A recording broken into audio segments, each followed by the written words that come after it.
Bang bang Niner gang. What's going on, ladies and gentlemen? It's your boy Rampage coming at you with another video, and in today's video, guys, we're going to talk about the 49ers, man. They coming, baby. They coming. But before we get into it, it would mean the absolute world if you guys could subscribe and like if you're new to the channel, because it always does help me out.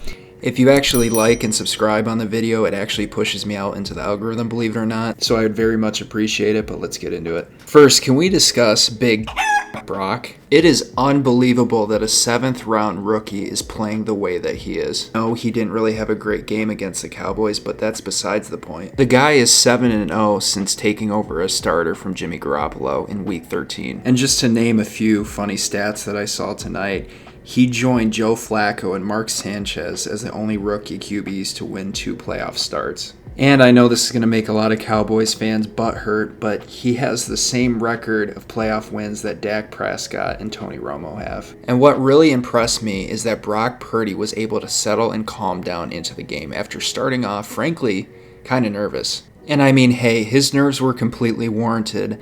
It's his best defense that he's played against in his young rookie career.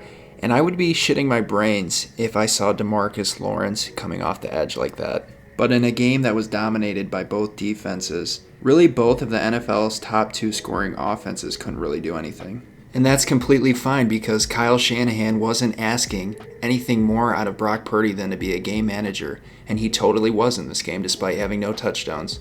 You know, because I kept seeing on Twitter, and it was really pissing me off, that Brock Purdy's washed, he sucks, he can't throw any touchdowns, or blah, blah, blah, blah, blah. I mean, that's really an unfair narrative for how the night went. He did what they needed him to do, and they're going to the NFC Championship game. But I think another thing that teams in the NFL have to take note of, and maybe copy the 49ers, is their sheer ability and versatility in how or why they win against an opponent. When Brett Maher missed, and he hit it terribly, that ultimately changed the way the Cowboys were calling the games, and the 49ers were going to go after him every time it was 4th down. Oh no, Cowboys, your premier back gets a high ankle sprain. Oh well, we're going to force you to throw 50 times. We're not going to allow Zeke Elliott to run all over us, which I don't even think he could anymore, to be frank. And that's why we saw Prescott throw 2 interceptions. Also, guys, can we just take a pause and talk about how athletic Fred Warner is? And it's something that Greg Olson even pointed out on the broadcast. Fred Warner was literally on the line of scrimmage and ran all the way in coverage to CeeDee Lamb. And I don't know if you know this, guys, CeeDee Lamb is pretty fast. And I mean, 49ers fans,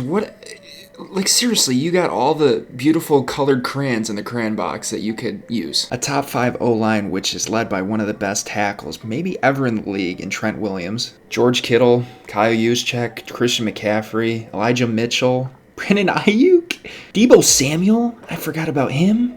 I don't know how. Oh, and my bad, I completely forgot. You have a once-in-a-generational talent of a head coach, probably a Hall of Famer, honestly. If I'm a 49ers fan right now looking at the Philadelphia Eagles, I'm sitting happy pretty. I don't know how the Eagles are 2-point favorites here, other than the fact that they blew away the shards of the New York Giants. But guys, I am so excited for this NFC Championship game because it's a rematch between Brock Purdy and Jalen Hurts. They met while they were in college while Brock was at Iowa State and Jalen with the Oklahoma Sooners.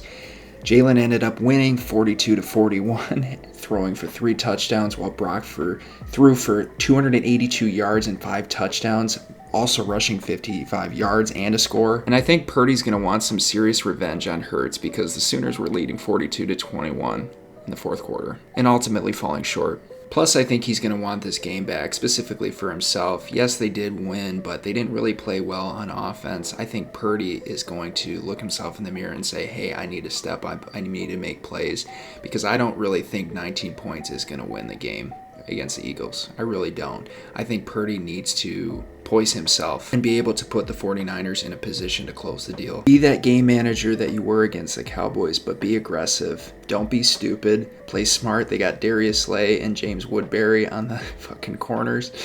I love Darius Slay. And ultimately, Kyle Shanahan, Purdy, and the rest of the 49ers have to understand that if they give the ball to Jalen Hurts and the Eagles, I mean, they can run the ball, they can throw the ball. They got 2 elite receivers in Devontae Smith and A.J. Brown, both honestly top 10 wide receivers in this league. And Jalen Hurts, as we all know from watching this year, can run on anybody with disrespect. And boy, that defensive line is going to make you hurt. Purdy's going to have to throw the ball really quickly because Even with the best offensive line, really good defensive tackles are going to make you work for it, especially when they have players like Brandon Graham, Fletcher Cox, Javon Hargrave, and Hassan Reddick, who honestly played amazing against the Giants. All in all, I think it's going to be a really good game. I think it's going to come down to who wants it more.